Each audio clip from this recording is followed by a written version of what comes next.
It's true. We're here, we're live. It's amazing. 'Cause it's Sunday, 10/26, 2025. That's right, it's 2 p.m. Eastern Standard Time, and we are live today with Write a Book with Me. From concept to conception, I'm as excited as you might be, hopefully even more so, because today we are on episode 42. 42. Anyway, if you don't know, that's right. Every Sunday, we do a live Write a Book with Me series where we actually write the book that we are working on. You get to see it on the screen. You get to experience it. You get to have some fun. But also, more importantly, we have some fun. We laugh. We joke. We cry sometimes. But mostly we're just having fun. I'm just getting stuff together. Uno momento. If you don't, hello flowers, what's up SB? If you don't know, we have a poll today. What do readers invest in first when reading your books? We have characters, plot, and description, and world building combined. I'd love to know your thoughts and opinions. We'll discuss that at the end of the hour. Are you impressed? I am. You're not the only UK person that was like, what's going on over there? I still don't understand the whole, hour ahead, hour. Like, we got to get rid of that, But we're getting ready to do, we are working on the process today. We are on chapter 5. So we're going to do 5, 6. We're going to try to do, let me open up a bunch of them. Let's see if we can get through a bunch of them today. I'm going to do it all on the screen. You're going to watch. You're going to be able to ask questions as always, because that's what we do here. You know what I'm saying? You know what I'm saying? You know what I'm saying? All right. First things first. Let's do it. All right. Share the screen. Sorry, I'm running a little slow today. I had to take care of something. Feel free to answer.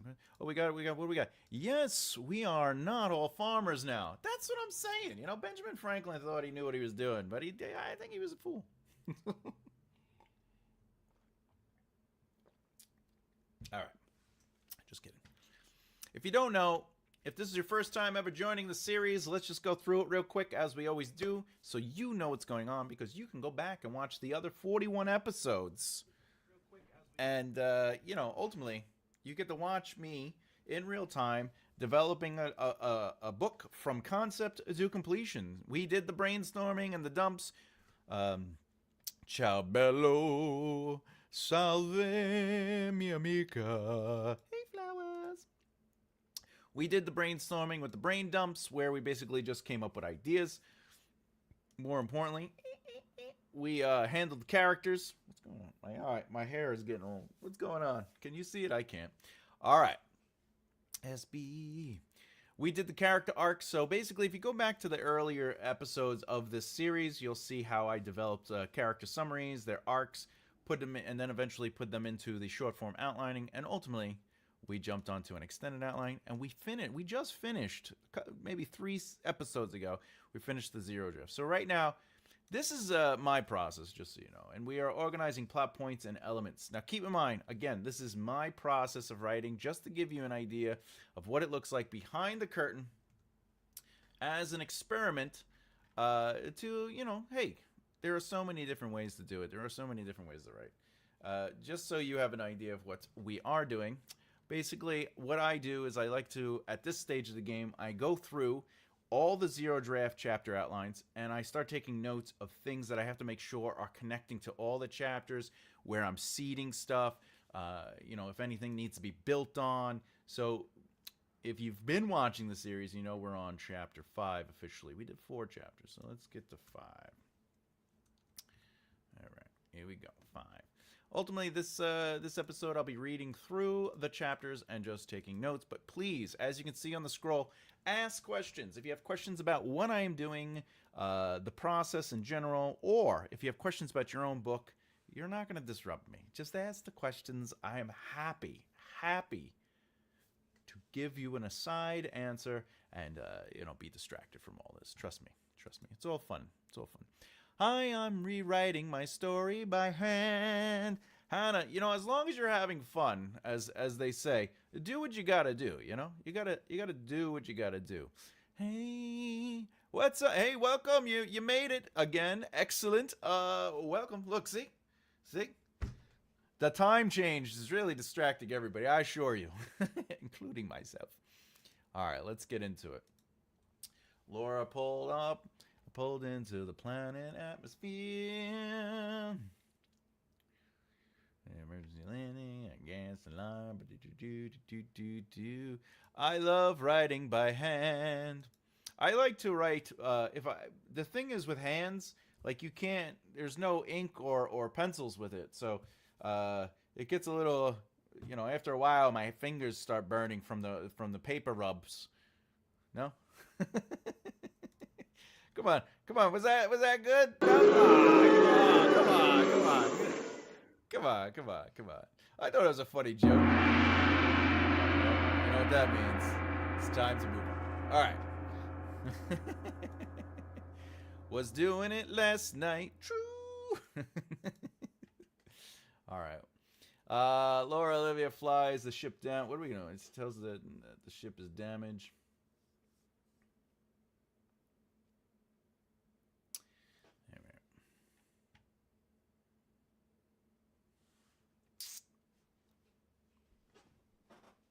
I'm not adding or subtracting anything at this point, though sometimes I'll adjust stuff just because, spelling or whatever. But I don't care about that right now. I'm not looking to work the chapters. I'm just looking to take any information I possibly can so I could utilize it in the notes and then ultimately go back and do all the work. Hey, Hannah.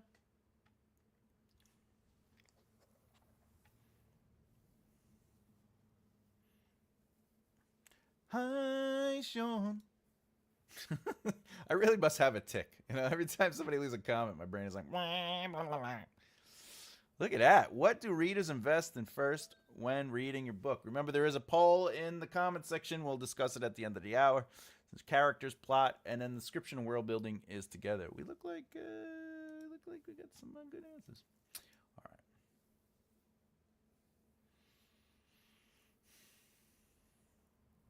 She gets closer. They're screaming. The ship is running out of fuel.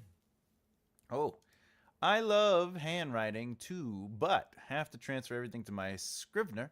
I easily end up with notes everywhere if I don't transfer notes quickly. Oh, I've been there, done that. For me, I like to just do it on Google Docs, as you can see, but it's so I can take notes on my phone when I'm out and about. I could just open up the notes file on Google Docs and just add to the top of the photo and be like, oh, I gotta work that. What is going on? Okay. Hi, Tick. What's up, Em? All right, the ship is almost to port 7, but crashes about 100 yards away. All right, the gang leader stands up and goes to shoot, but the love interest jumps up at the same time, pushing the leader to the side as the gun. Oh, yeah. Okay. Guns, let's go up here.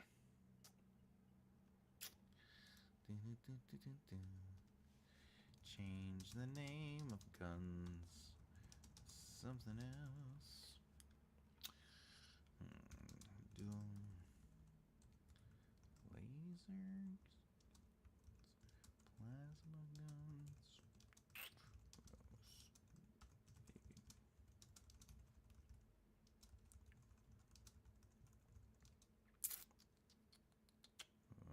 Sonic. Okay.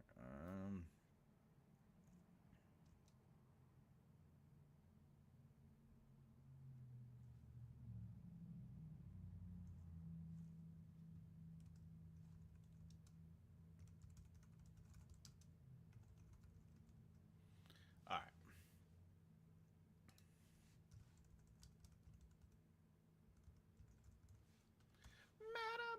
Manipulation. Right, we're just thinking out loud. I do have to. I don't want to have pew pews, and I don't think I want lasers. But it's a sci-fi. It's sci-fi, so why can't we make up whatever we want? And that's the whole point of it, right? It's writing. It's all fake. It's creative writing, if that. So you can literally make up anything you want. I don't know if you know that. You could just be like, you know what? The guns shoot gooseberries, and then you're like, what the hell's a gooseberry? And you're like, it's whatever I want it to be. Gooseberries are, apple fruits made from bananas. There you go. You could if you just got to connect the dots and add a little logic to the world, and then that's the rule building, right? That's what writing is. All right, the love interest and gang leader have an argument. All right.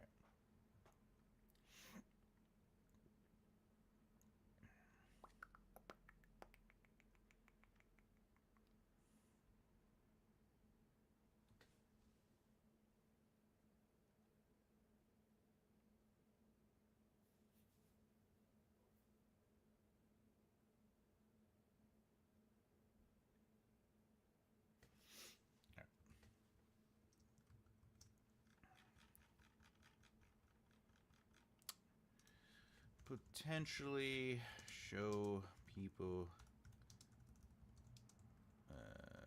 authorities, etc. Heading to the ship. This is the urgency of getting the gang out of there.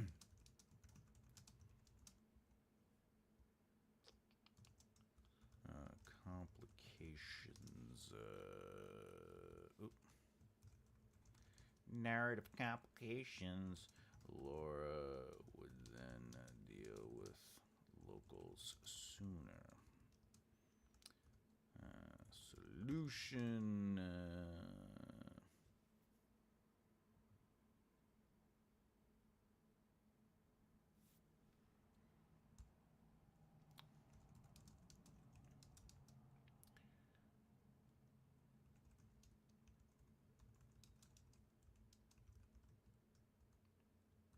Maybe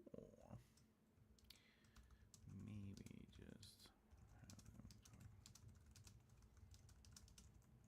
have them before authorities. All right. That might be the solution. You never know. You never know. What we got here? Oh, look at all the highs. I am a high, flowers high, and a high yonder. Hello. All right, there we go. We just did 5. All right, 5 is done. We're on 6. Look how fast this goes. Oh, I got to change the page layout because we won. By the way, this is not the layout I use for when I'm writing. It's just the layout I use for when I'm doing this. And the reason I do that is so the words don't get blocked, see, by my image. All right.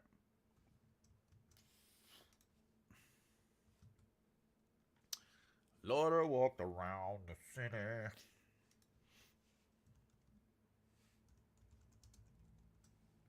All right.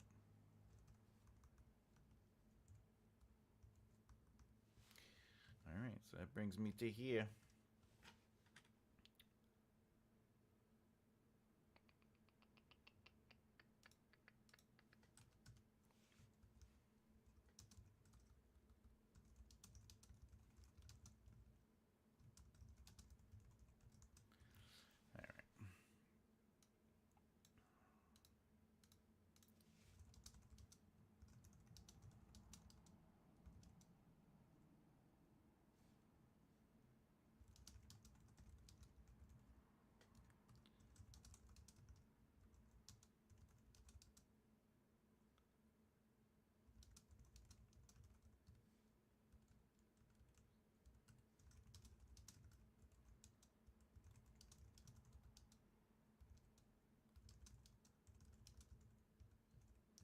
All right, so as you can see, oh, what's up, bro? And everyone knows ISBH. Hello, Afghani. All right, so basically what I'm doing here is, as you can see, as I'm reading through the chapters, I'm getting to spots where I knew I'd have to come up with names, but now I am doing the work of laying out the notes. There's something to think about. This I could do maybe at the end of getting all the notes, and I can just start coming up with names as it is. But the point is, you want to always give yourself reminders and guiders to keep on the ball, as one might say. But again, during the beginning process, I try not to go too deep into specifics, unless of course the specific hits me. Like if I'm writing and I'm like, this character's name is I'm like, yeah, right? Fine. I'll allow myself to do that. And I recommend you do the same. If answers come to you as you're working, fine. But the reason I don't linger is because I just want to get the narrative out. I just want to work on the narrative. I want to get through the bits and pieces because I know I'm always going to be adding on it. So I don't have to worry about the finer little specific details. I try to stay on the broad general ideas. But I also have to make sure that I remember that I have to do that. And that's what this is. This is my standard notes that I'll go through and add things here and there. See, I got to name the characters and stuff like that. But I also have chapter notes that I have to work on. And by the way, the chapter notes can be anything from, me working out narrative stuff like this to, it could just be like add this, take that out, whatever. It could just be direction for the chapter. It could be anything. Also, I'm writing this because I want to name this chapter after the city. There you go. All right. Hey, what's up? Hey, hey, bro. So, bro. All right. I'm just assuming Sean has a deep voice like that, just for dramatics. Oh, I added a scene to my book today that I've been putting off for a long time. Have a few small fixes left. Hey, let's do it. Congratulations. Congrats, my friend. Congrats. Were you glad you finally got it in there? Were you glad that you sat down and did it? Because, when I'm about to write stuff, I have a little bit of dread in me, too. Like, I know I have to work on this. How did you feel, Afghani, if you're comfortable enough letting us know as a community, how do you feel about once you got into the scene, once you started the scene, and then how did you feel once you finished it? Was it something you were like, you know what, I should have just did it? Like, why didn't I just do it originally? It wasn't as big of a deal. Or was it like, man, I'm glad I held off? I think I may have just answered my own question. Flowers, what is the question that you may have answered? All right, let's do this. Laura walked around the city, and as she does, hi Emma, felt accomplished. That's what I'm talking about. And that's the lesson of the reality of being a writer. We sometimes don't want to sit down because we know it's going to take work. But then once we do it, it's like, I got this. I know what I'm doing. I can do this. I can do this. I can get the words down. I can do this. What am I doing? Come on. All right.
My fingers aren't working, do. My fingers aren't.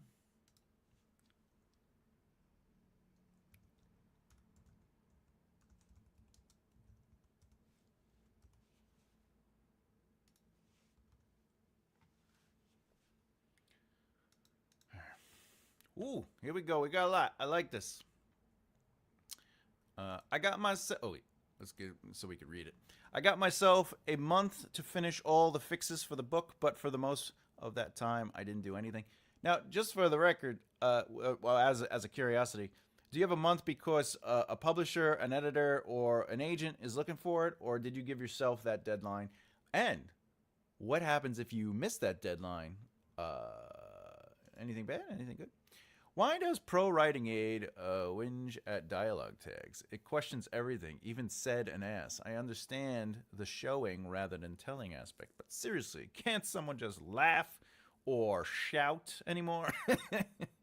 Hey, I talk about that a lot in a video I just did for 2026.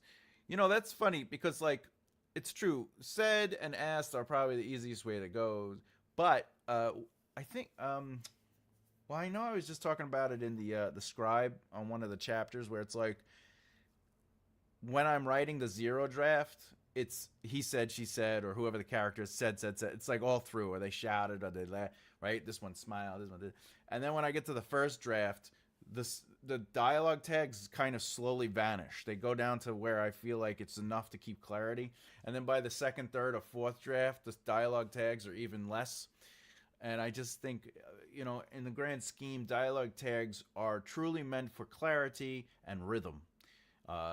Anything else, you know, maybe the behavior or the dialogue itself or the emotion of the beat or the scene isn't necessarily doing the work it should be. So, like, if it's like they screamed angrily, well, they're screaming, so we don't need angrily. Or, you know, they said, and they were, you know, their anger in them. It's like, well, is the anger hidden? Then maybe we could talk about that. If it's not, then maybe, you know, it might be stronger to indicate who it is through physical behavior. So there's so much to play with. But I do agree, like some of the pro writing aids and stuff like that, it's just an AI algorithm to go, all right, you don't want a lot of this. So even with Grammarly or Quillbot, any like spell check, they're trying to fix your writing to fit like a college level thesis and not necessarily creative writing. So you do have to sort of, you know, skim through what you do and don't like, you know, and then make a choice. I have added 9 more chapters in my story, but they're more of bonus chapters that are somewhere in the beginning of my story. Hey, Hannah, that's great. You know, as long as you're having fun with it, as they say. You know, it seems like you know, you're working your story, so that's good. You know, you keep working it, you keep growing it, you keep developing it, and we're gonna keep supporting you because that's amazing. As long as you're having fun. As long as you're having. Yes, he smiled, eyes twinkling with amusement. Petulant. I changed it to yes. His eyes twinkled with amusement. Petulant. Fun fact. Fun fact. You can make that stronger if you take away with. Right? His eyes twinkled. Not in amusement. But how do you say it without with? In that sense, we become super strong. But I do like that you took he smiled. Also, he smiled. The reason it might be suggesting because he smiled is not a dialogue tag. It would be he said smiling. Or it would be yes, period. He smiled with a capital H. And then, you know, etc. Sorry, my editor brain is going off. I will go backwards. It even queries blah, blah, blah, blah. Oh, that, you know. Yeah, because it's stupid. You know, it doesn't know what you're writing. It doesn't understand. Hey, baby. The cat has arrived. And it throws a wobbler. Excuse me, do you really need to be using said there? And you got to be like, yes. What is Pro Writing Aid? It's a program that basically you can write within, and it's sort of like a Scrivener almost, but it has a AI functioning. All spell checks are AI, but it has an AI functioning editor. I have 2 equally viable beginning scenes for the story I'm working on, finding it difficult to decide which one works better. You might be able to use both of them. You never know. You never know, especially if they service 2 different POVs, you know, because ultimately when you have more than one POV, their story starts when that first chapter hits for them if they're not introduced earlier. So you could always play with that kind of room. Sounds like my work ethic, to be honest. No, I gave myself the deadline until the end of the month, so I can start a new book for. Oh, that's right. You're jumping on the NaNoWriMo. That's what happening. There are no dialogue tags left. They all vanished. Get rid of them. Yeah, some are good though. As long as they create a rhythm or clarity, that is the main purpose. He said, she said, those are good for rhythm building, but when you use the name said, like Thomas said, it's good for clarity. But if it's just like two, maybe three characters talking to one another and their dialogue tone, you like for example, you read the chapter in the Maven Wars book, Death of a King, where Corgan shows up. You commented on that, and I probably could get away with never using a dialogue tag for Corgan because Corgan's speech patterns are quite unique to him, as is Aaliyah's attitude or pushback or slang. And that's when they talk about character voice and like, do you need a tag or not? And honestly, if character behavior matched with their tonal dialogue does do the work of said, or Thomas said, or whatever the case is. So that's also something to think of. That's why in those moments, if you notice, I rarely would use like Aaliyah said. I would just say she said, to create that rhythm beat within the dialogue, but not necessarily for clarity, because I trust that the dialogue is doing its job. I'm trying how they're doing the action, but surely I should be left with some. I mean, yes.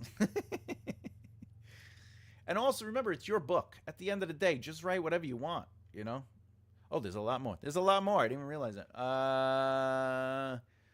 Good job, Hannah. I had 20 chapters to begin with, but since I added the 9 chapters, now I have 29. Fantastic. Now it's sounding like the book is filling out, because that's what you want. You want a filled out book that has a beginning, middle, and end.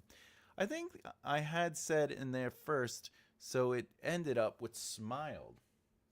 Smiled. You could do smile. You just have to go yes, period, end quote, and then he smiled, and that'd be perfect. That would be how you format them. Do you do line editing? Me? I do. I do line editing. I don't do copy editing. Dyslexic, but I do line editing. I do the line editing. I do it all. I'm a developmental editor, and but I also do line editing. You can consider my line editing like tone editing or author voice or connecting the logical narrative movement. That's what I do. Like I build connections. Basically, everything I teach on this channel, that's what I do in the line editing. Yes, I do. Can you tell I have been procrastinating? No. We're still supportive, though, because we love you. I think that's why it's suggesting I don't need them, as the flow is suggesting who is speaking. That could be very much so. But again, it is up to you as the writer to decide, do you want to break up the dialogue to create a rhythm beat? Because sometimes a comma just doesn't do it.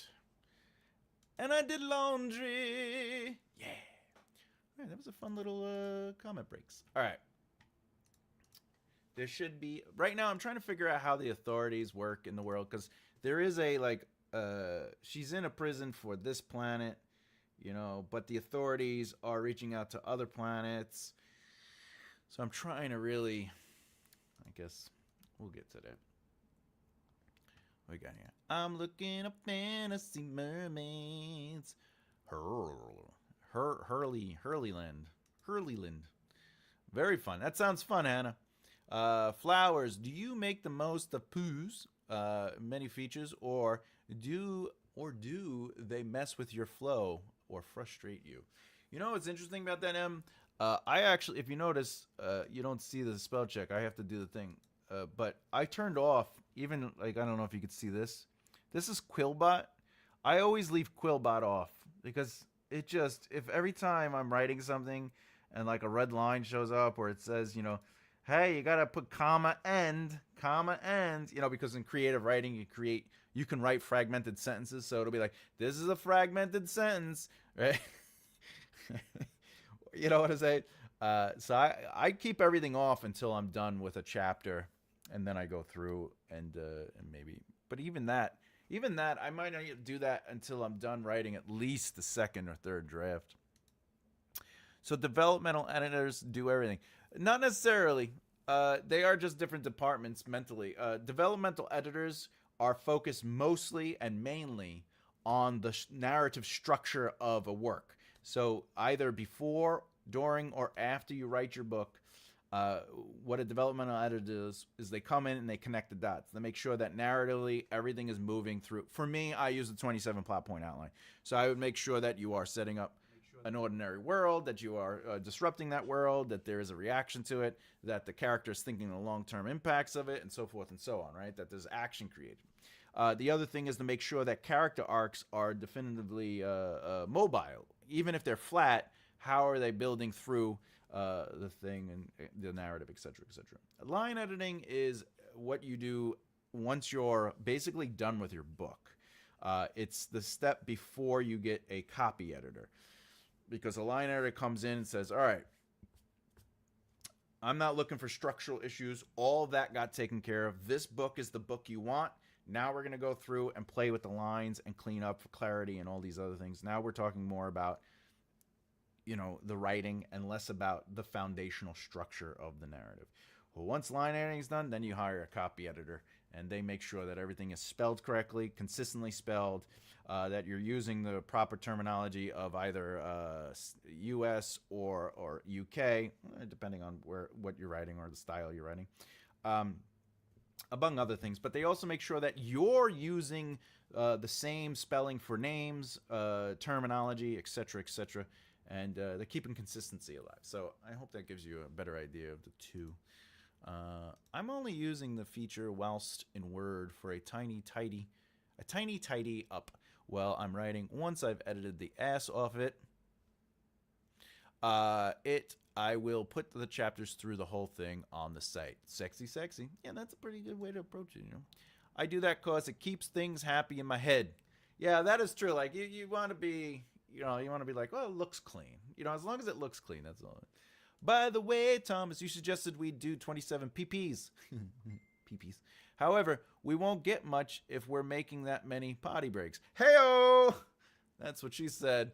Everybody, hey!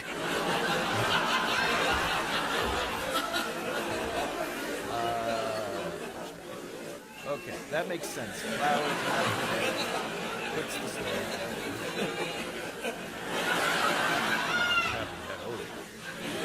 All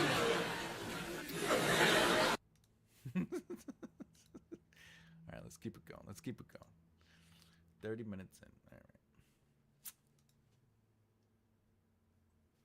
Laura goes into the shop. Do do do do do do do do do do do do do do. All right.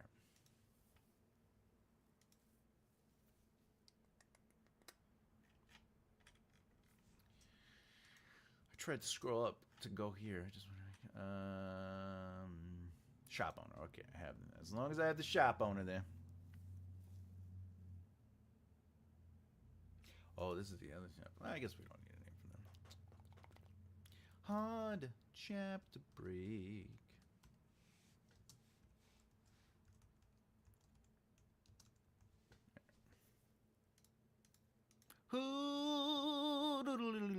Yes, it took me 30 minutes to remember that joke.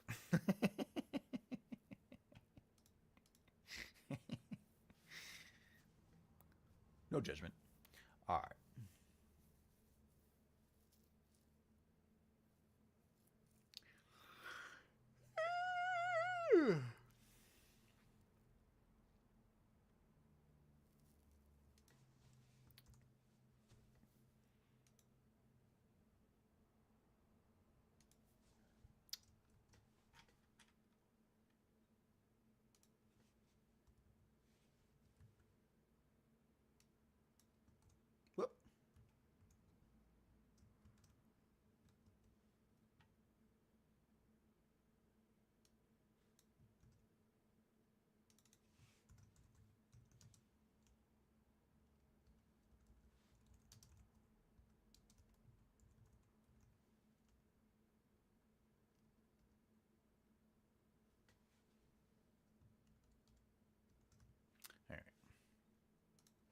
It's important to know, you know.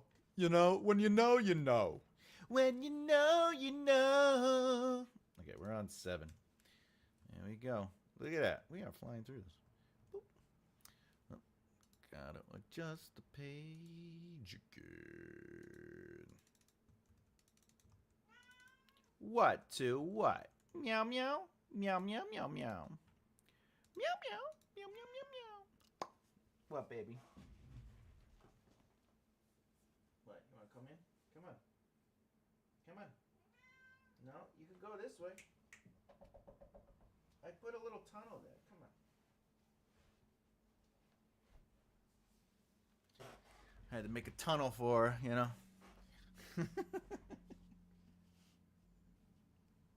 Cats. The cat's in the cradle and the silver spoon. Little boy blue and the man in the moon. Father, when you're coming home, I don't know when. Maybe we'll get together then. Maybe we'll get together then.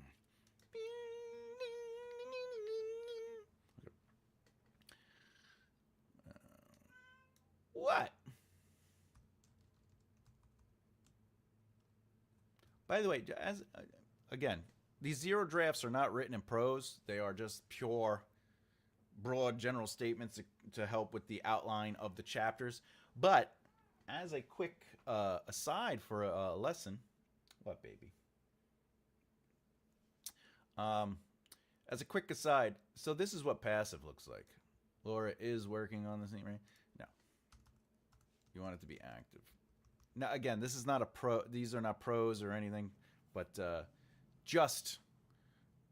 What are you doing? These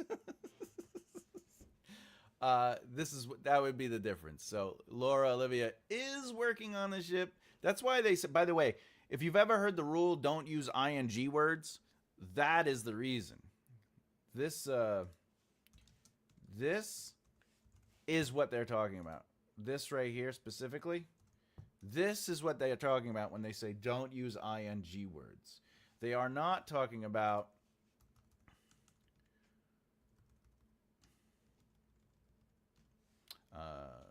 turning and curling, wrench,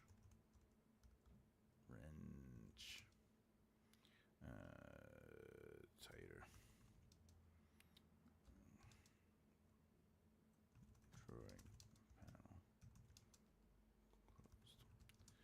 That's also known as a complex sentence, just so you know. And the reason is because of how we jump from sort of like the ing back to the ed, but drawing the panel closed, right? But also we're adding multiple elements to there. That's why it's complex. But anyway, this kind of ing is not what they're talking about. When you hear the rule or the tool or the suggestion, do not use ing words, they simply mean because it can create passive. It's the same thing with was. Was, for example, I know I'm kind of going off, but I like kind of talking about this one. Laura was working on the ship. That's kind of passive-ish, right? You could even be like, Laura had worked on the ship, right? Laura finished working on the ship, right? Like, so, those are like kind of passivity. Passivity. But was, as a word, okay, sky, stars,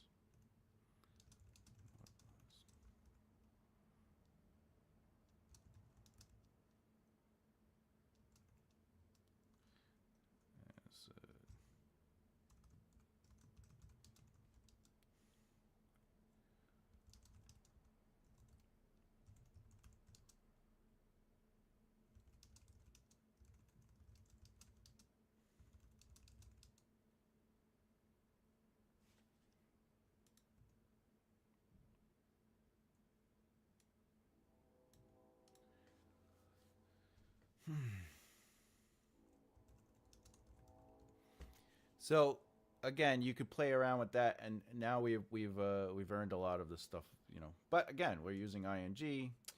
We used was. We added as. Okay, and this is a massive sentence, though. You know, the first thing a line editor might say is just say the sky claimed the night and stars. Period. Right, but now this becomes passive.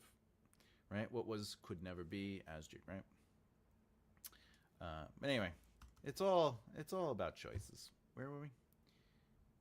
Anyway, oh, sorry about that. We lost some viewers. Oh, what do we got here? I am learning to get around was sometimes hard to do. Yes, was can be difficult, but all you have to do is say to yourself, how do I change it from how do I change it from it? You know, it had been like it was a thing that was to a definitive. You know, you're trying to go for definitive. It is or it isn't. It's like this. This is my least favorite state. Whenever I see this, my writing brain from screenwriting takes over. But you know, Thomas started to walk away. For the record, yeah, it's passive over active, basically. In this sentence, started actually means stopped. I know, hear me out. Thomas started to walk away. The reason is, A, I know it's past tense, but even if it's past or present, Thomas should either be walking away or not walking away. If you start to walk away, it means that you are in the midst of doing it, but something is stopping you. So, pulled around by Bellezza. All right. So usually when you see that started, it started actually means to stop. That's just a little fun note, which is fine if that's your intent. However, you will see it in successful books too, where they're like, they started up the mountain. You're like, they're climbing up the mountain, but they started at the bottom. That's different, you know. Now we're talking, so there is nuance to everything. But all right, let's keep going. I'm losing viewers. They're like, I don't care about it. Now just write the damn book, Thomas. I'm sorry. Started to walk away, but well, we don't try not to use the word "but" as much as possible. Same thing with "n," but and "end." "N" is okay, as in like to continue, but no, it doesn't matter. We're not dealing with some grammar today. But is not a strong word. That's all I'm saying. All right. This scene feels like a romantic novel playing out. Oh, yeah, that's right. I'm going to have fun with this one.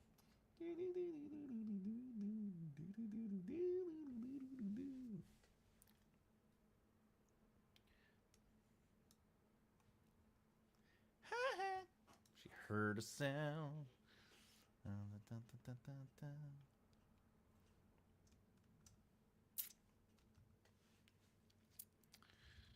The owner of the shop.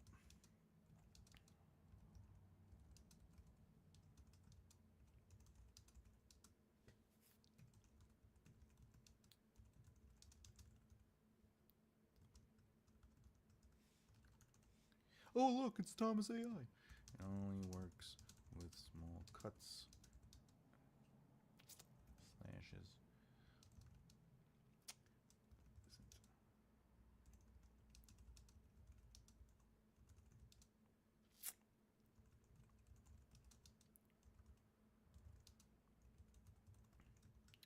All right, what did I just do there? I invented a device and I gave it a limitation. So remember, in science fiction, technology is magic. And even technology needs to have a sense of limitation, just like magic needs to have a sense of limitation. Science or technology needs to have a system of use, basically the rules. So that's something to keep in mind too. All right, Laura picked up the tool and she began cleaning. See, even I use it in the. All right, she cleaned. All right. But again, this is supposed to be an outline. All right, the song on the radio cuts to a news update. Uh-oh.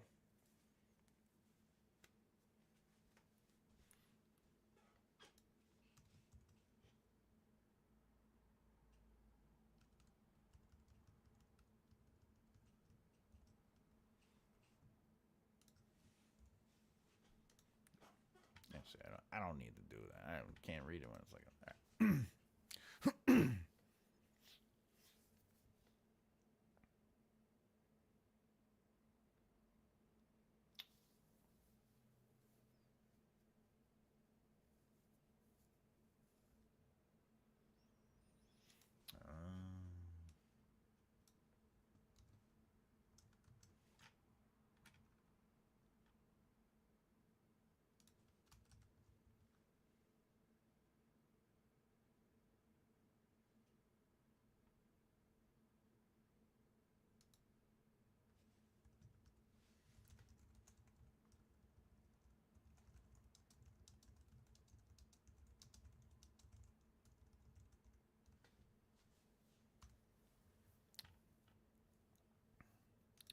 You know what my problem is with this kind of detailed outline? I do not, and I'm sure you'll say in a second. However is also a weaker word. I always have specific lines I want to be said. If I don't write them, I will forget them. Well, that's the thing, Afghani. You can write specific lines. You could write. I could sit here right now and be like, the warden at the, Laura's.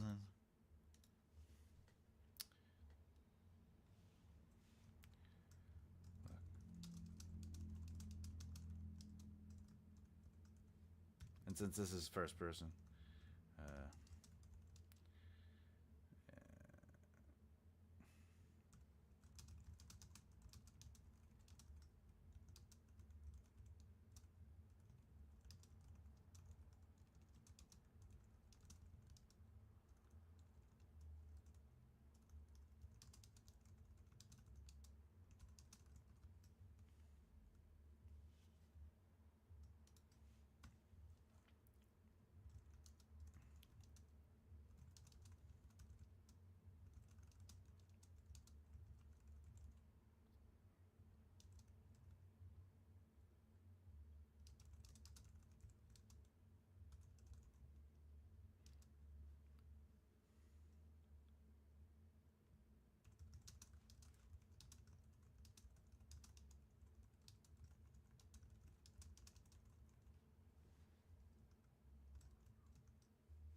so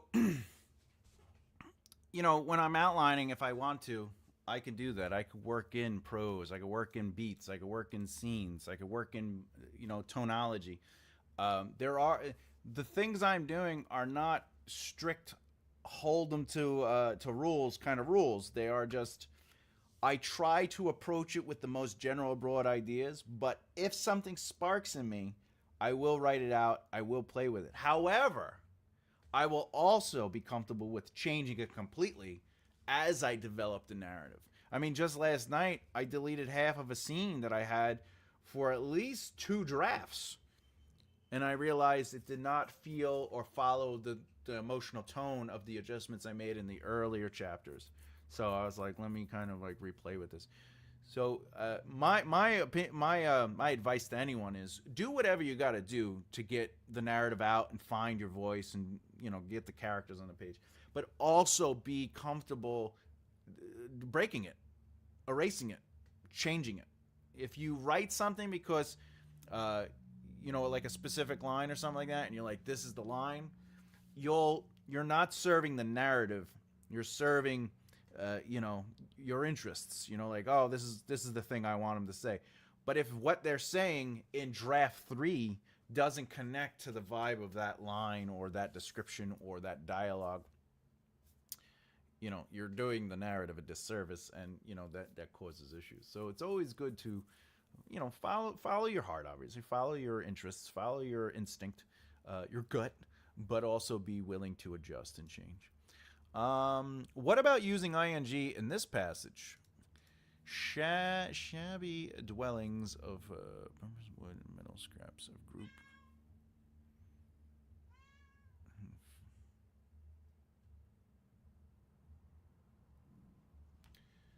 All right, so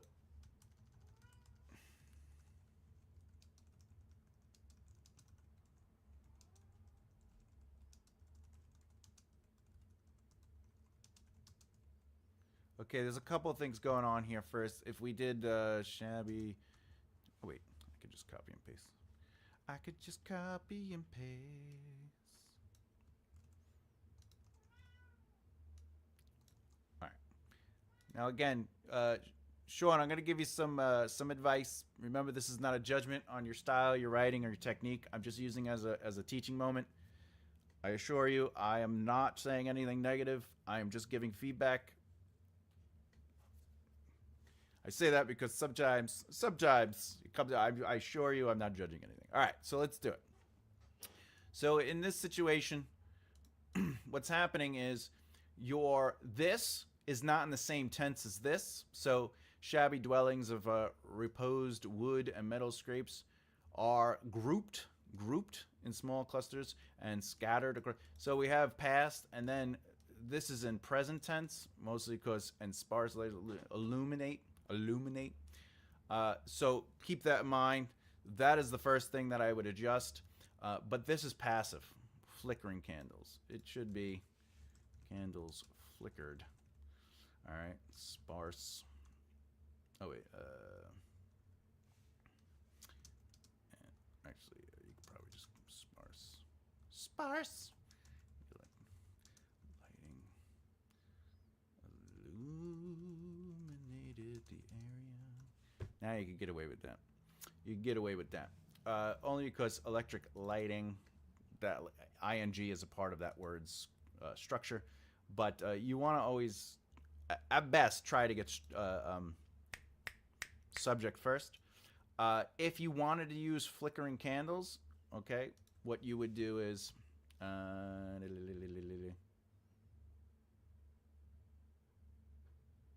this is also passive, by the way. This is a passive sentence.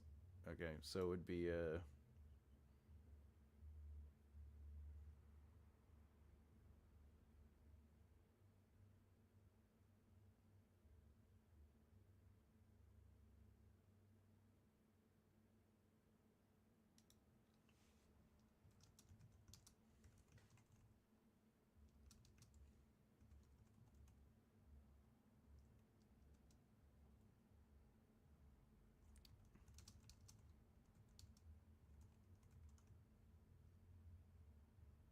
or actually a small cluster of wood and metal scattered across the sandy terrain, whatever, you know, like you break up the sentence. You have to kind of like play with that. I'd have to sit here for a second because there's a couple things going on with them. But the flickering, if you really wanted flickering candles, we talk about logical narrative movement on this. This is not necessarily connected to this, and there is no POV within this paragraph. So the important thing is, whenever you're going to do the description, it becomes description for description's sake when it's not attached to a perspective or a POV. Even if you're using omniscient, the omniscient narrator should be present within the POV of the passage. So the first thing I would do is adjust which tense you want. The second thing I would do is put it into a POV. The third thing I would do is I would connect this to this somehow. So this might even be its own separate passage. You might be saying, well, what's logical narrative movement? It just means that something from this gets moved into the next sentence. As we say here, logical narrative movement, where we allow an element from a sentence to be explored, expanded, or qualified in the following sentence. This allows for continual reading without deeper thinking. Okay? So shabby dwellings. So even a small cluster of wood and metal scraps scattered. I would probably change that completely. So I would break this up into two sentences right off the bat, and then maybe explore some of that. You know, like allow it to have beats and rhythm to let the breath come through of the description. You know, one might even say shabby dwellings. So, you know, maybe dwellings.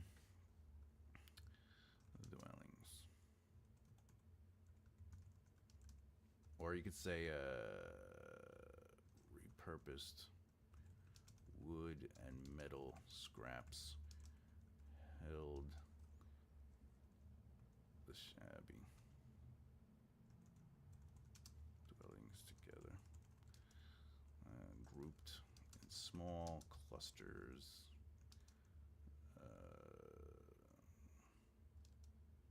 Grouped in small clusters, scattered across sandy terrain. Right? Now this sentence actually connects to this, because what is it doing? It's qualifying. Oh, scattered by groups and clusters. Yeah. But now this second sentence is logically logical narrative movement connected to this, where we are expanding on, or in a sense, potentially exploring what it looks like. But we are more or less expanding on it, right? And then candles. I'm assuming this is on the outside, so sandy terrain.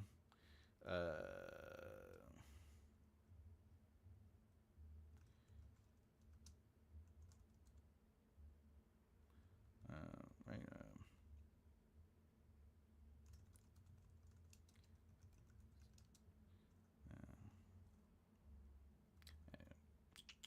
You'd have to. There needs to be one more connector to get to the candles. Anyway, I could do hours on this, but to answer your question, this is present tense. This is past tense. This is passive, and there needs to be a POV. All right, I hope that helped. All right, let's. Boop, boop. Where was I? Oh, yeah. Oh, we got more stuff. All right. Editing this story from 2 years ago, I'm horrified at how I've written it. At least I know a little better of how to try and tighten it up. I mean, that's always a fun thing to do too. You could always go into it, and you get to see where and when you've improved, etc., etc. All good. Yeah, thank you. I appreciate that. Yeah, yeah. I just I know, as somebody who used to be that way, I know like any critique of whatever I write was always difficult when I was younger. So it's always. I'm not saying you're. I'm just saying me. I was like, so I always try to preference the protective heart of the artist, because I care. I have an empathy, as they say. Cool, thanks. Anytime. Flowers. It's going to be a learning experience. No one just starts writing and creates a masterpiece. Not true, Emma. I've read your first book, your first 1,800 books. They were perfect. Actually, you know what's funny? Usually. The masterpiece is there.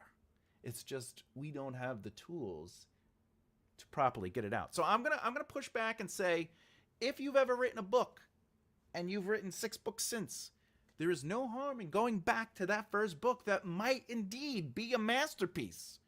But now you have the tools to change and repurpose it to become the true vision you always thought it was. I'm just saying. Replace "and" with "as." I guess you could. Oh, you're talking about the. You can always as I would recommend using as little as possible. It is a nice use of the word, but unless of course as isn't the connector. If as is just part of the descriptor, that's fine. So that's something to think about. Heart, hug, love. It's kind of confusing. Scattered by. It's kind of scattered by grouped. Oh yeah. Lol. Hey, but it's the small clusters or the tar scattered. There you go. I can't type proper words. Neither can I. Oh, good. I'm glad it was very, very helpful. Oh, I got flutter fingers. All right. I think we're good for today. Let's say we're ending on 7. We're ending on 7. All right.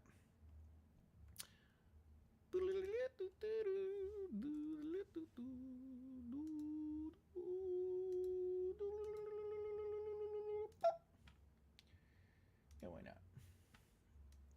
All right.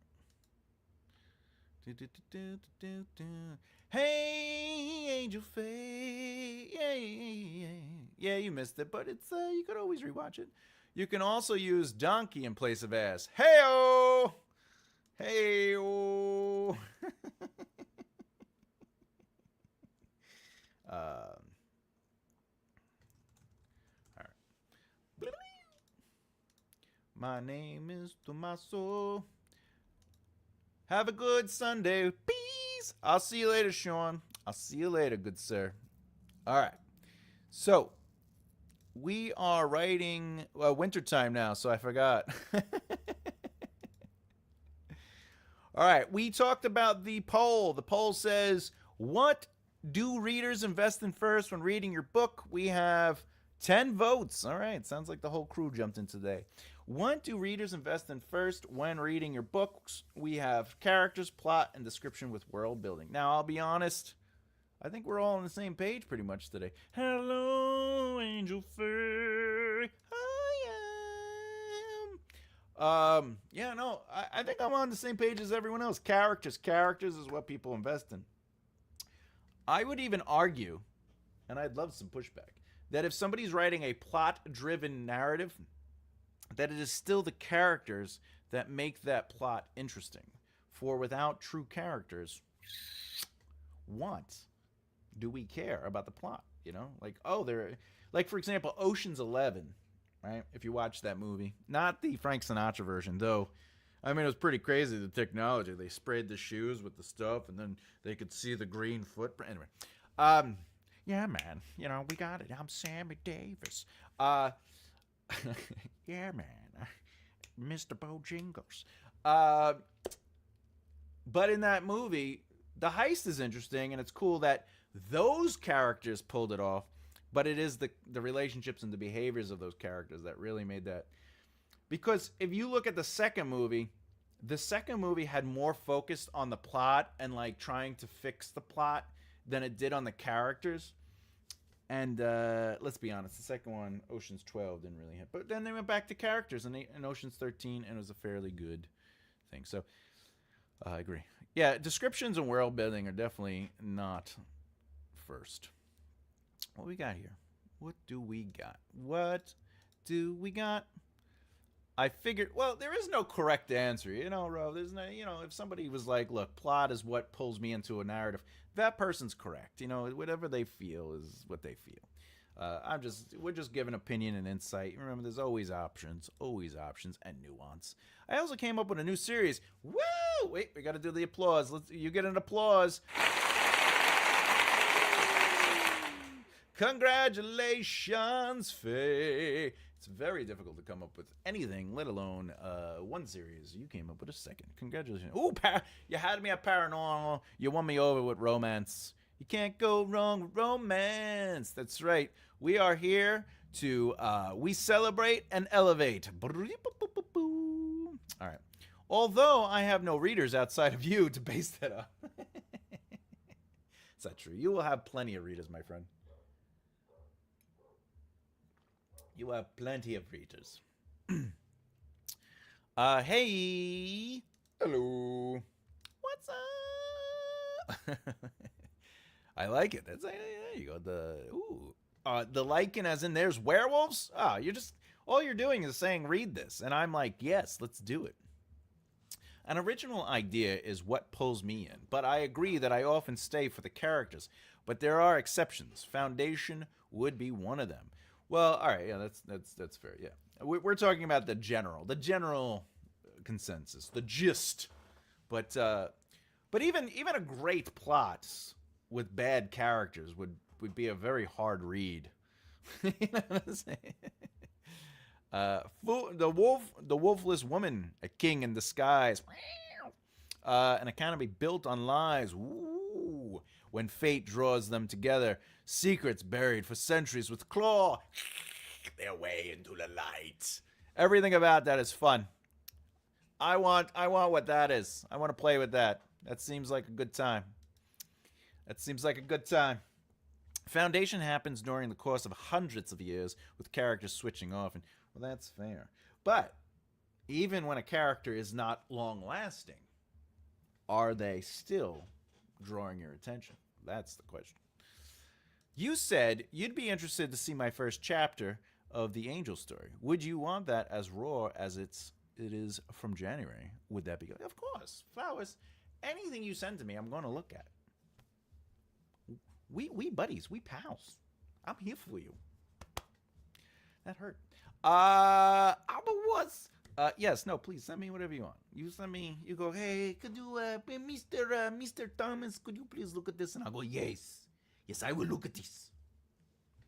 Now, the question is, are you asking me to give you just like, hey, a once over, what do you want? Or do you want guidance? Obviously, you don't want me to do like work on it.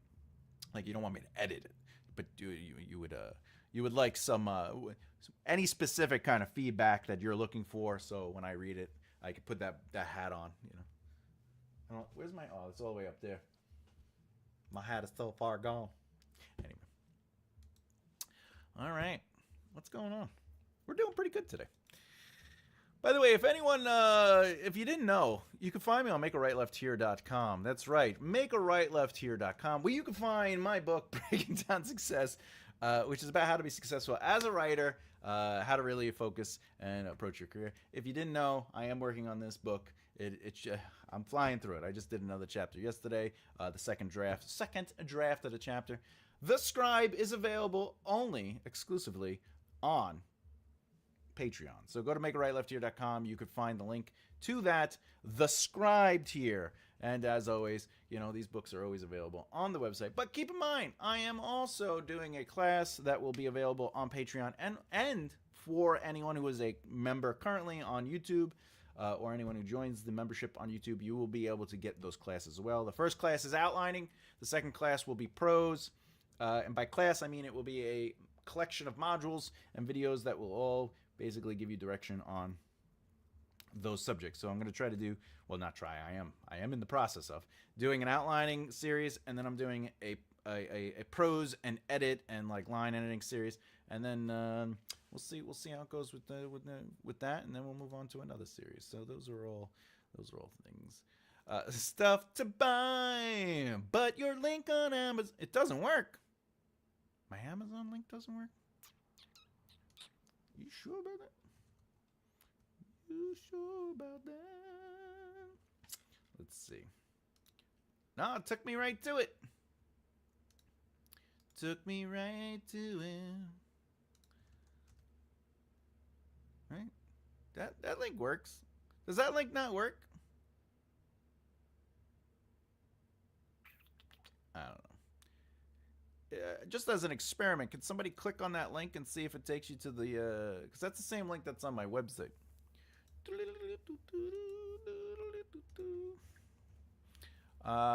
Your energy is contagious. So glad. I appreciate that. I really do. I appreciate that. Much love. Much light. Yes. Buy Thomas's wares. Yeah, that's right. I do have clothing. Did you know? You too. You too can behold the sword of Bloop Bloop and purchase the sword of Bloop Bloop. And, I love that shirt. I gotta get myself that shirt. All right. I presented your... Oh, I pressed through your website. Weird indeed. But we also... Didn't we... aren't you in... You're in another country, so I know sometimes that messes things up. Moving up in the YouTube subs, I was your... Hey! I love it. I love it. That was a long time ago, 666. 666.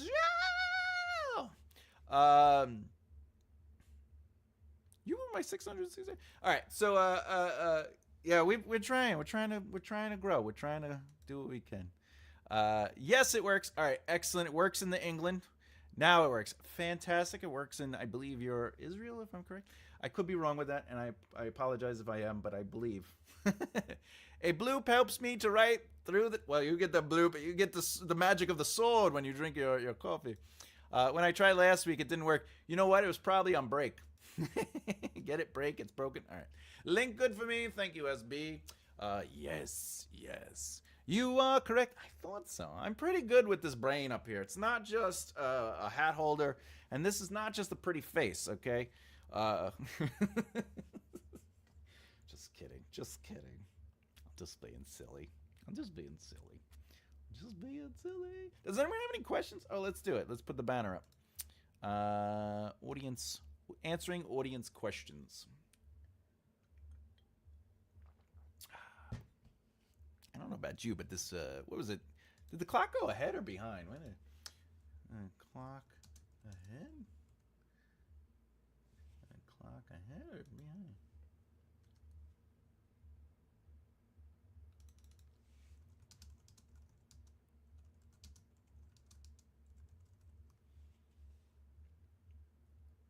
Oh, behind you. November. Oh, it went backwards. Oh, so did I gain an hour? I don't know. Anyway, if you have any questions about writing, let me know. Feel free.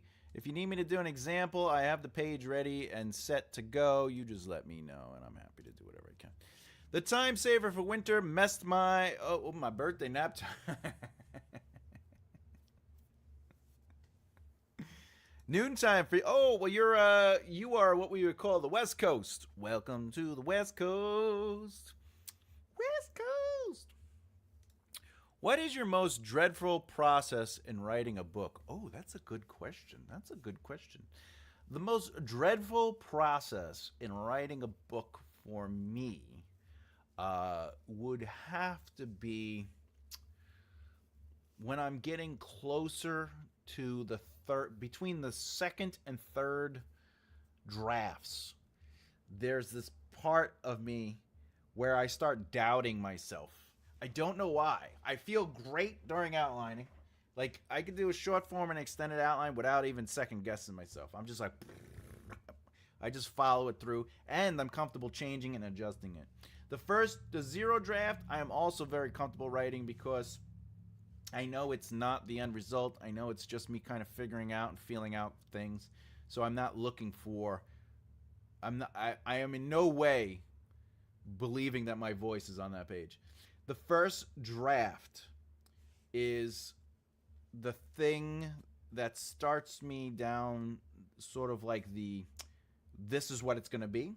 But again, I know that isn't the final thing. But the second draft also, it's just I have to get beta reader feedback. I got to blah, blah, blah. So once I have all that, it's that third draft where it's now on me, where I did all the work. I know in my heart that the foundation of that narrative is good. It's solid. The alpha readers saw it, cleared it up. The beta readers loved what they read. But now I have to go through and I got to make sure the prose and the writing is good. And because writing like Sarah Met Chris is easy, but like creating such a cohesive and emotional presence in those words, that's where I start doubting myself for some reason in the third draft. And some people, Emma knows, I bother Emma with this sometimes, but like my brain is like, I'm not good. Like up into there, I'm like, woohoo! But in that third draft, that's where all the doubt, because now it's on me. It's these are my words, and then it's like that sense of, after this, I got to put it out, and I think that's the part that I dread the most in the process of writing a book is when it comes down to me, and after I got everybody's feedback, even though they said they liked it, because if they didn't like it, I would have had to do stuff over, but after them, because now it's coming down to the words and me making sure that the line editing is going, and then I'm like, I can't write. Like, none of this reads like anybody, it doesn't read like Martin, it doesn't read like Sanders, it doesn't read like whatever, and it's not supposed to. It never should. But the artist brain in me starts getting a little like stupid. Behind those, what is it? Behind blue eyes. What is it?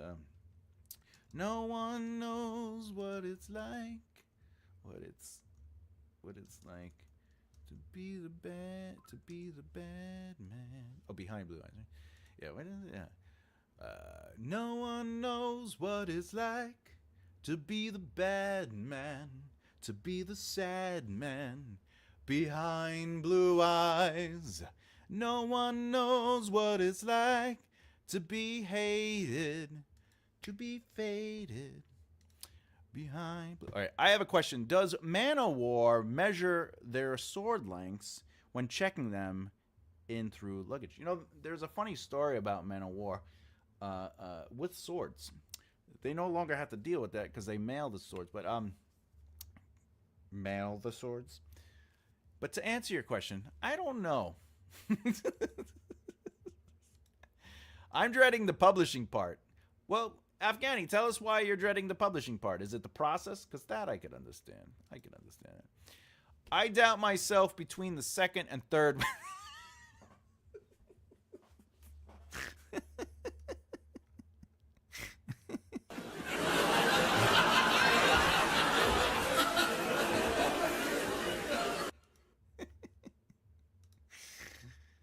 Touche, sir. Touche. If you're going through Amazon, it's pretty easy. Yes, yeah. If you, unless of course you're going through the Amazon, then you could die of like different kind of diseases, and you could lose a leg. And there's a lot of snakes and birds. I see. Thanks for the answer. Honestly, yeah, I love it when a writer has their own style. How do you find your own style? That's another great question. All right, there are a couple things. You ready? The first one is, what do you want to write about? And I'm not talking about, do you want to write about a heist? Do you want to write about, knights and dragons? Do you want to write about spaceships? That's not what I'm asking. When I'm asking, what do you want to write about? It's that deeper stuff, that invisible stuff that's underneath everything that readers aren't necessarily seeing, but they're feeling. It's really like the themes of your interests. Like, for example, I love found family. I love healthy relationships. I love, not that all my relationships in the stories are healthy, but I like to show healthy relationships. I like people coming together. I like community. I like, things like that. I love love, right? But I also like the exploration of things, the challenge of ideas. So when I'm writing, part of that is in there, but it's invisible, and it should be. It should never come off like preaching. It should just be a part of the lived-in world. The second thing is your approach to that. Do you approach it with a mechanical style of writing, which, by the way, is not bad? Lyrical? Are you poetic? Are you, are you writing with more of a structural YA, right to the point, very little subtext, which again is fine. So those two things right off the bat will start developing your voice. The next thing is really it's your word choice and how you use your chapters and how you use your scenes. Are you using chapters to explore one scene or multiple scenes? And by the way, one chapter can have 3 scenes in it without even being broken up by soft or hard chapter breaks. It's just the fluidity of it. A character starting in a room, walking out of the room, talking to another character, and then going upstairs, all in one beat, and being alone. Those are 3 different scenes in one fluid one shot. So it's the style, like Joe Abercrombie, the way he writes, the way he can jump through POVs. That's a part of his style. The other thing that I would say really developed my style is that I started as a screenwriter. Okay, and a lot of my writing is framed through lenses. I'm looking at shots. So when I'm writing, I write in a cinematic third-person limited rotating, which just means that I am writing through the movement of a camera, and so the camera could be on a character in a scene and then jump to another character with a transition without it feeling like a head hop, but more importantly, I can move around. I could jump from this character to that character and stuff like that because I'm framing it. So it's things like that. You have to make choices as a writer, and it's those choices that will lead to your style. More importantly, the reason somebody, like, as a screenwriter, if you're looking at Quentin Tarantino, and I'm not a massive fan of Quentin Tarantino's movies, but I completely accept his brilliance and understand it. But his style came from the things he wanted to see, the stuff he wanted to talk about. So that's something you have to really find it within you to do that. Hope that answers your question. I'm afraid that it will bomb. All right, Afghani, do you want some real feedback to that, or do you want some supportive feedback to that? You let me know in the comments, and I'll give you either answer, and it'll all come through empathy and love for you. But there are 2 answers to that fear. You just let me know, sir. I've bombed, but I'm still going. Flowers, you are the bomb. Boom, down, down, At Manowar. Oh, I figured. I try to be honest in my work, and well, you should. We can't wait to read your stuff. Please let us know the moment it's out, because we're here to celebrate and elevate. Do you know how many pages, words, and words per chapter in a Christian fantasy book? I don't know. What Christian fantasy book are you talking about? If you're talking about chapters alone, I don't think in pages. I think in words, word count. It's whatever is needed for that chapter to be complete. A chapter needs a beginning, a middle, and end. You have to set up enough context for it to be challenged in the middle and then ultimately resolve it, however long that takes to do so. You need characters on the page, and you need resources, ideas, and concepts to be filtered through that. Not too much, not too little. Anything that adds to the narrative truth of that chapter. If it takes 500 words, it takes 500 words. If it takes 5,000 words, it takes 5,000 words.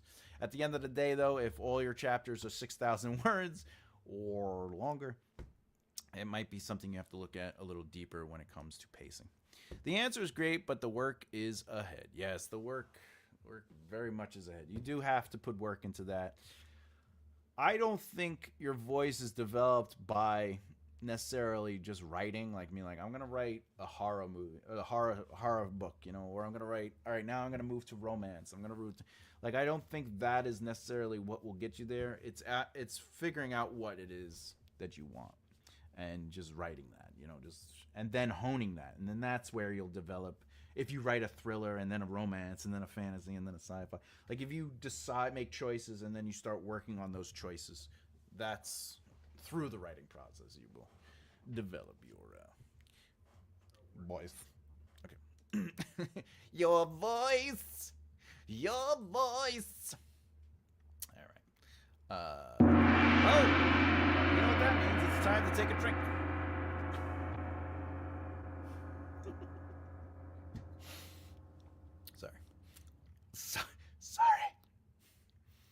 Sorry. All right. If you haven't done so, please bloop the beard and bloop that like button. All right. Okay, all right. Anything else? Any other questions? I got a couple more minutes if you want to do another question or two. Do you have any writing questions? Feel free, you know. Feel free. Oh, M. No, I don't know. I lost it. Forget what I had to say. Anyway, let's go over what's happening this week. We'll get that out of the way. This is what's coming up for the week ahead of us. This is what you can expect on the channel, just in case you have ideas. All right, what is today? How is this month over? There's like music blasting outside. All right. Sorry, my autism took over. Okay, all right, so this week on Wednesday, the pre-recorded videos for Wednesday and Friday. Wednesday at 2 p.m. Eastern Standard Time. The next video in the outlining series will discuss plot point 4. The protagonist reacts to and reflects on the long-term impacts of the inciting incident. So it'll go into that.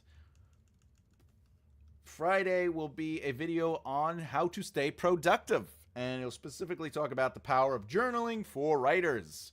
That should be fun. And then Saturday, we are continuing the What is Writing series, and we'll be focusing on the promise. And that's something important to talk about. If you've Brandon Sanderson actually does talk about this, but there's a little bit more detail that we're going to go into that he didn't necessarily cover in his videos. And of course, Sunday will be the live writing. It'll be episode 43. How to check out the Deck Circle series books for an estimate, or C.S. Lewis. Oh well, Narnia. Boop boop ba doo. Although his are a bit more dated. They are, you know, but time flies faster. It does. What's the deal with that? Why can't we slow it down? I don't understand. Part of that video will mention how to not procrastinate. Are you talking about the promise?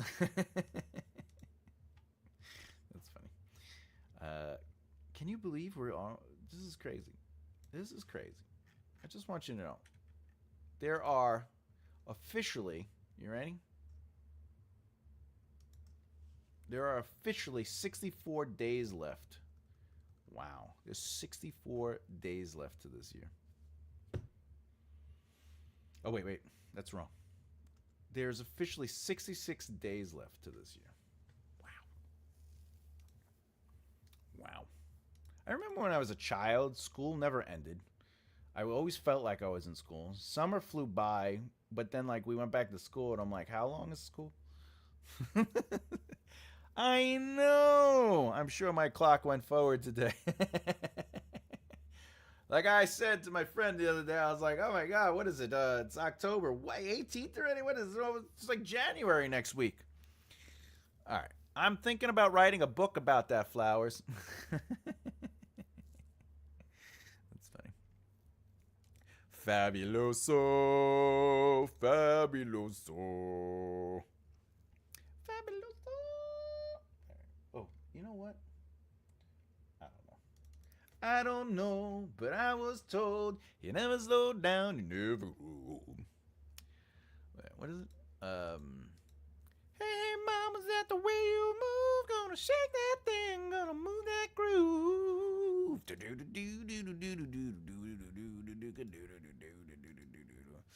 Well, I don't know, but I've been told a big-legged woman ain't got no soul. Okay, if we have no other questions and we have no other things to talk about, I am okay calling it a day. However, you know that I'm happy to be here and entertain you all. But I also am taking up. I'm always gracious without the amount of time that I take from all of you and that you give to me, and that we get to just have fun and celebrate. Because remember, we are here to celebrate and elevate, and also learn a little something about writing if possible, you know. And I couldn't do these videos without you, and I know I say that often, if not every time, but I don't want you to forget it, you know, because I could be here right now with no watchers, no viewers, no one interested, and just talking to myself. But you all give me the energy, and you might be saying, but Thomas, there's only 10 people. If it was 2 people, I would still give you the same amount of energy, because, you know, it's about connecting with people, and that's really what the whole purpose of this is, you know. And I've got 59 work days before. Woo! Well, that's going to get a huge applause. Let's go. Woo! Where's my applause?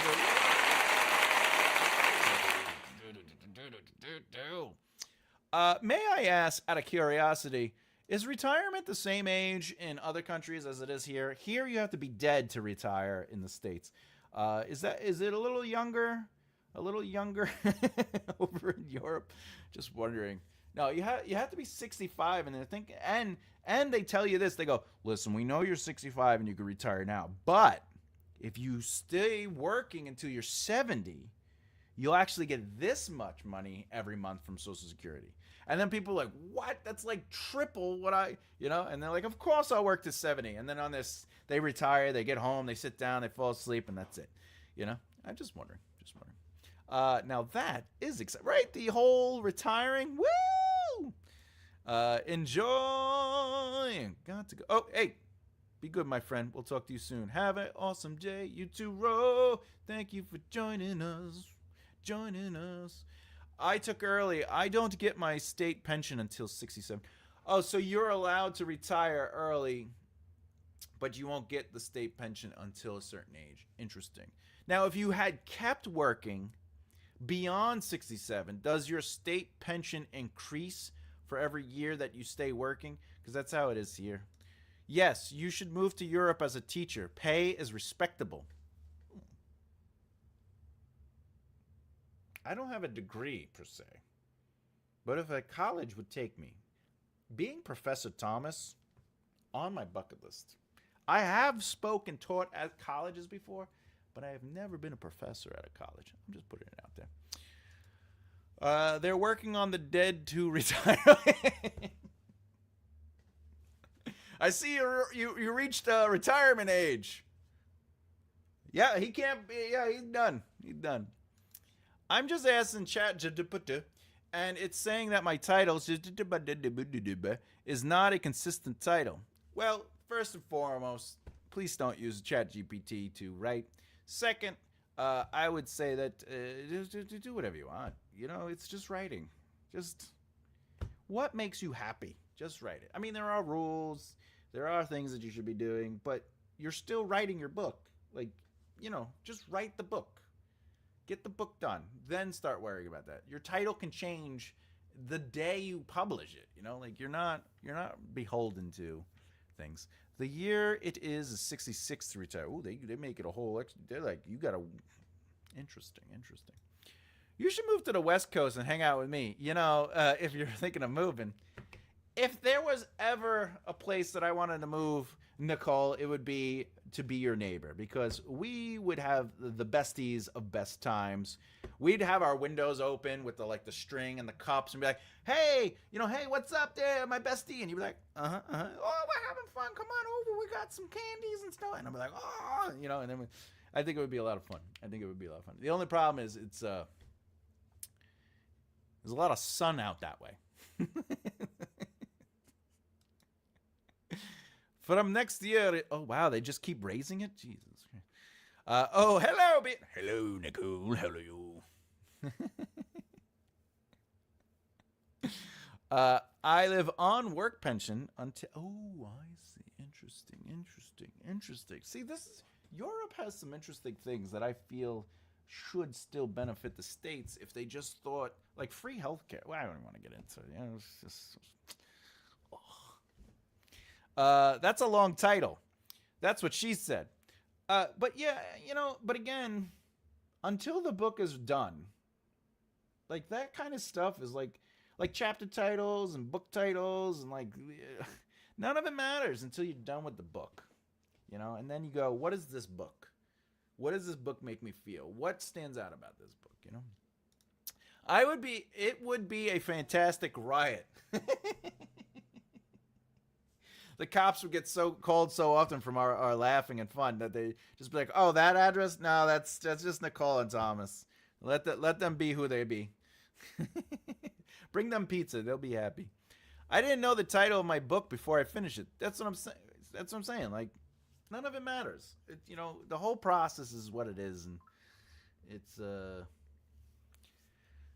like my book, you got to remember, my epic fantasy book started as 3 books, right? It was a book in one POV. The second book was another POV. The third book was sort of like a sequel, right? And then as I developed the narrative, obviously, the first book turned into 3 books and then 4 books. And, it got bigger and bigger because you realize, oh, all right. I got to serve the narrative. So the original title I had didn't fit my first book. So the reality is just get to the end of the book, finalize the book, after all the editing, and then just say to yourself, what is this book called, and what do I want the chapters to be? Like it's just we put too much weight in the beginning. That's why this process that I've been showing you, the whole broad general ideas, is because I used to be stuck in that immobile kind of mindset where it's like, oh, I need to figure out this detail, I can't move, and you just become stuck in this world of unimportance. And that's why I just sort of I just want to work on through it until I get to the end, and then that's where I start solidifying things. You're just too far away, and it's just sad. Sorry not to say that. Well, I just want you to know, Nicole, if I could walk out that door and you were my neighbor, that would be, you have no idea. I miss having friends close by. Being in the Midwest and having to move because of COVID and not being in Brooklyn. And you don't understand. I love friends, and I love being able to share things with you. And that's why you're one of my joys in life. So to not be able to be your neighbor is boo-hoo for me, because I'm like, My working title is at the moment. First of all, or is that ma? Like ma? Like ma. Ma. First of all, is it ma asked to ma? All right, anyway. ATM. At the moment. Actually, ma at the moment. Now that's a title. At the moment. Yeah, that's what I'm saying. Like, you don't need full time. The one I started to edit is First of all, why does that look like teeth? That looks like teeth. Is it VV or is it like the fangs? I don't know. My brain is doing weird things. Half the time I don't know the book's title until I finish it. Perfectly okay. Absolutely. Nicole, thank you. Thank you. I did title market research to nail my urban fantasy titles. And well, you should, that's what you got to do sometimes. Oh, Emma comes back out because Nicole shows that Emma's been quiet the whole time, hiding. Buttercup. Emma, my buttercup. All my buttercups up in here. Up in here. Buttercups. You guessed the content, Iroh.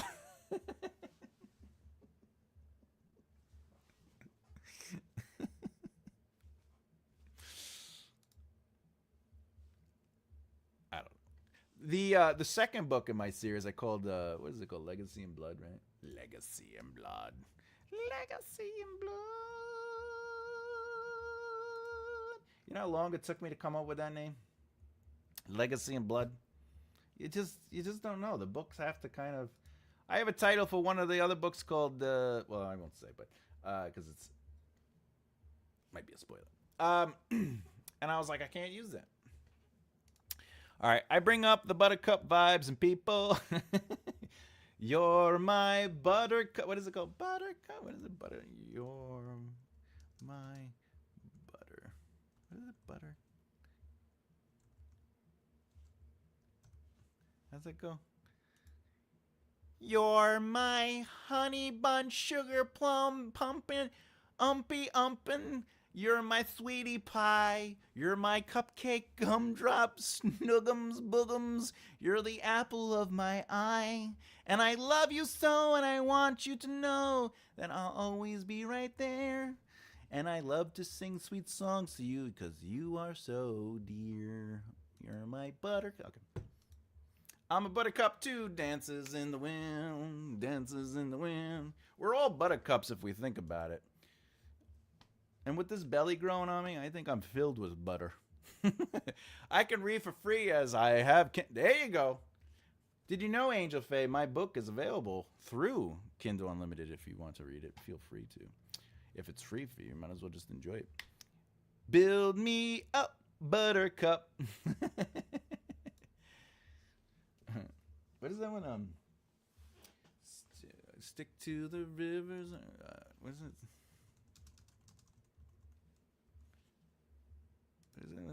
Don't go chasing waterfalls. Please stick to the rivers and the lakes that you're used to.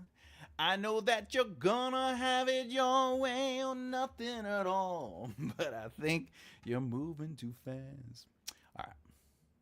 We are only go crazy. Yeah, we go crazy on this channel. We are wackadadakadoodies. What a lovely voice you got. Well, thank you.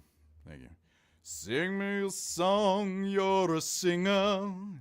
Do me a wrong, you're the bringer of evil.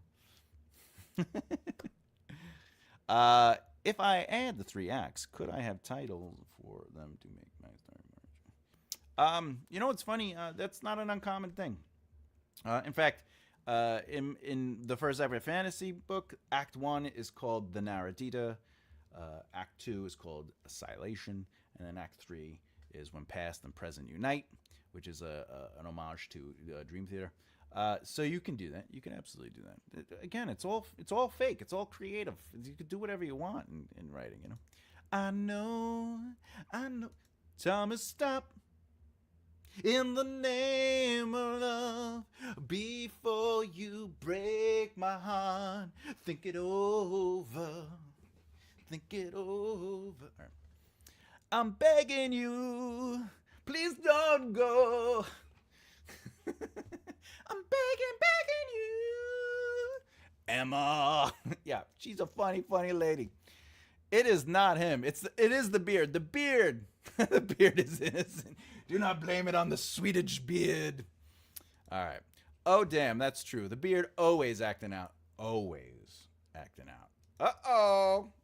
Girl. What a great way to build the mystery and tension. My lunch is done, and I gotta go